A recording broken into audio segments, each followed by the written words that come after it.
વડાપ્રધાન નરેન્દ્ર મોદીએ ગીર સોમનાથમાં એશિયાઈ સિંહ સંરક્ષણ માટે નવી પહેલોની શરૂઆત કરી. વડાપ્રધાન નરેન્દ્ર મોદીએ વિશ્વ વન્યજીવ દિવસ નિમિત્તે ગીર સોમનાથની મુલાકાત લીધી. આ મુલાકાત દરમિયાન તેમણે એશિયાઈ સિંહોના સંરક્ષણ માટે નવી પહેલોની શરૂઆત કરી હતી, જે સાસણ ગીર વિસ્તારમાં સ્થિત છે. આ પહેલનો ઉદ્દેશ્ય સિંહોની સંખ્યા અને તેમના નિવાસસ્થાનોનું સંરક્ષણ સુનિશ્ચિત કરવાનું છે.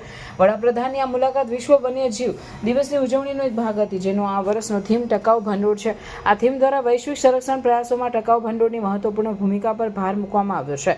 વડાપ્રધાને આ પ્રસંગે જણાવ્યું હતું કે વન્યજીવનનું સંરક્ષણ આપણા પર્યાવરણ અને ભવિષ્યની પેઢીઓ માટે અત્યંત મહત્વપૂર્ણ છે.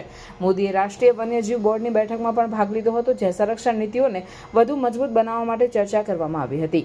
આ બેઠકમાં વન્યજીવન સંરક્ષણ માટે નવી યોજનાઓ અને નીતિઓ પર ચર્ચા કરવામાં આવી હતી, જેનાથી દેશભરમાં વન્યજીવનના સંરક્ષણ પ્રયાસોને વેગ મળશે. સરકારની આ પહેલો એશિયાઈ સિંહોની સંખ્યા વધારવા અને તેમના નિવાસસ્થાનોનું સંરક્ષણ સુનિશ્ચિત કરવામાં મદદરૂપ થશે.